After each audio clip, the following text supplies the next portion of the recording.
जहां किसान आंदोलन ने किया लाल किले को शर्मसार, वहीं आपको मैं बता दूं भारतीय जनता पार्टी देवरिया के सांसद डॉक्टर रमापति राम त्रिपाठी ने दिया बड़ा बयान। उन्होंने कहा विपक्ष है लाचार, ना है कोई उसके पास मुद्दा, इसलिए कर रहा है किसानों के नाम पर सरकार को बदनाम करने की कोशिश।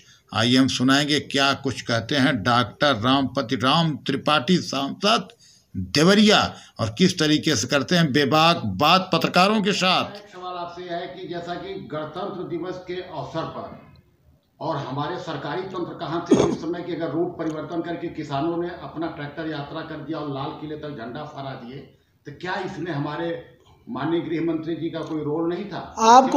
आपको प्रशंसा करना चाहिए सरकार के संयम का, हमारे सुरक्षा बलों के संयम का, कि उनकी नीयत थी बदमली पैदा करना, और इनकी नीयत थी कि संयम बरत करके ऐसी स्थिति न आवे कि बल प्रयोग हो, जिससे 26 जनवरी का एक नया इतिहास बने। इसलिए सरकार के इस नीयत की, हमारे सुरक्षा बलों के संयम की सराहना करनी चाहिए। और इन लोगों की नीयत, अगर केवल आंदोलन करना था सड़कों पर, तो फिर लाल किला में क्यों घुसे, झंडा क्यों फहराए? इनकी नीयत ही थी देश विरोधी हरकत करना, चूँकि उसमें देश विरोधी तत्व प्रभावी हो गए हैं और वे आंदोलन देश विरोधी तत्वों के हाथ में है। कुछ भी 26 जनवरी को हुआ, विशेष करके लाल किले में जिस तरीके से लोग घुसे और जिस तरीके से वहाँ राष्ट्रीय ध्वज का अपमान किया गया, ये निंदनीय भी है और ये राष्ट्र विरोधी गतिविधि है। इसकी जितनी निंदा की जाए वो कम है। और ये जिन लोगों ने भी इसको किया इस कृत्य को, और जिन लोगों ने इसको भड़काया, जिन लोगों ने भाषण दिया, जिनको उकसाया, ये सब लोगों की गतिविधि राष्ट्र विरोधी है और निश्चित इनकी निंदा करनी चाहिए और ऐसे लोगों को देश क्षमा मांगनी चाहिए। अलग से मैं कुछ कहूँ ये उचित नहीं है जी। लेकिन कहीं किसी के साथ कोई चला गया, और आजकल तो कहीं कोई खड़ा होता है तो उससे मोबाइल पर फोटो ले लेता है जी। लेकिन जो लोग भाषण दिए, जो किसानों का आह्वान किया और जिन लोगों ने सरकार के साथ वार्ता की जी, और उस वार्ता में इन लोगों ने शर्तें मानी जी, बिल्कुल, कि हम इस रूट निश्चित हुई, प्रक्रिया निश्चित हुई, उसका जो उल्लंघन किया उसकी जवाबदेही उन लोगों को लेनी चाहिए, क्योंकि ये उसका उल्लंघन हुआ और नेता के नाते उन्होंने वार्ता किया था तो उस पर कंट्रोल करना भी उनका काम था जी, बिल्कुल। लेकिन ये उनको अपनी जवाबदेही लेनी चाहिए, और ये इधर उधर की बातें करके वो निश्चित ही जो जवाबदेही है उससे भी मुकर रहे हैं, और जो अपराध किए हैं उसको दूसरे पर मरना चाहते हैं, ये अपराधी हैं।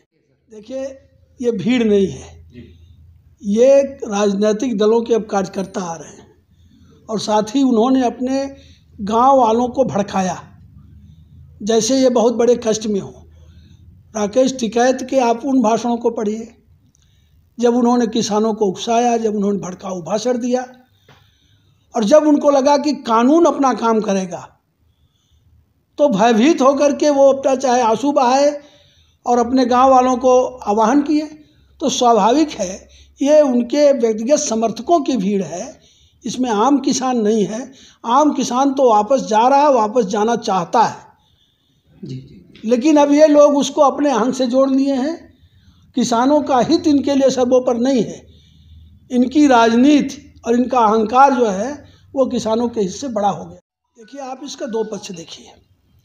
ये बिल संसद से पास हुई, संसद में उस समय भी विपक्ष के इन सब नेताओं को बोलने का अवसर मिला था, सब दल के लोग बोले थे जी। और सबके बहस में से ये बिल पास हुई। इसके बाद भी सरकार की नीति भी ठीक है और नीयत भी ठीक है। सरकार अब भी कह रही है कि संसद में इस पर सबको बोलने का अवसर मिलेगा। हमारे माननीय लोकसभा अध्यक्ष ने कहा कि जो बोलना चाहेगा उसको मन मत देंगे। सरकार ये भी कह रही है कि आप कोई भी सुझाव दीजिए, हम उस सुझाव को उसका अध्ययन करेंगे, जो उसमें उचित होगा उसको स्वीकार करेंगे। यहाँ तक कि सरकार ने 11 बार वार्ता की, लेकिन अब तक किसी वार्ता में से किसान ये नहीं कह पाए कि इस बात पर जीत है किसानों की जिद है कि कानून वापस ले लिया जाए। तो कानून तो संसद ने बनाया है, जी जी ये तो संसद को चुनौती हुई ना। जी और उस कानून का समर्थन भी देश के 70% से अधिक लोग कर रहे हैं। हर प्रांत के किसान उससे खुश हैं। तो जो लोग ये बात कह रहे हैं वो खुद स्पष्ट नहीं कर पा रहे हैं कि वो चाहते क्या हैं। अभी देश ये नहीं जान पाया कि वास्तव में किसान क्या चाहते हैं, सुझाव दे नहीं रहे हैं। सरकार तो यहाँ तक की कि 1.5 बरस के लिए हमारे कृषि मंत्री ने प्रस्ताव किया कि 1.5 बरस के लिए हम इसको स्थगित कर देंगे, आप हमको ठोस सुझाव दीजिए। तो इनको बैठना चाहिए, आपस में विमर्श करना चाहिए, किसानों के हित में वो बात आगे बढ़ानी चाहिए। लेकिन ये उसको अपनी जिद और अहंकार बना लिए हैं, क्योंकि इनका उद्देश्य किसानों का हित नहीं है, इनका उद्देश्य देश का राजनीतिक माहौल बिगाड़ना है। इनका उद्देश्य अपने अहंकार को आगे बढ़ाना है। और सही अर्थों में ये भी तथ्य आए हैं, आप लोगों ने भी उसको देखा है कि उसमें खालिस्तान के झंडे लहराए गए, खालिस्तान के नारे लगे। स्वयं पंजाब के मुख्यमंत्री कह रहे हैं कि उसमें पाकिस्तान का भी हाथ है। तो ये सारी चीज़ें आज स्पष्ट हो रही हैं कि ये आंदोलन किन तत्वों द्वारा चलाया जा रहा है और जो लोग उसमें नेतृत्व कर रहे हैं उनकी नीयत क्या है, ये भी अब स्पष्ट हो चुकी है। और आम किसान, पूरा देश 26 जनवरी के बाद इस कृत्य की निंदा कर रहा है।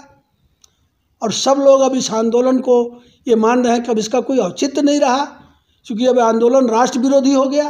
ये विपक्ष जो है, ये जो होता है ना खिसियानी, जी जी ये उसकी खिसियाहट है। ये सब लोग जानते हैं जी कि अधिवेशन नहीं हुआ तो कोरोना उसका कारण है।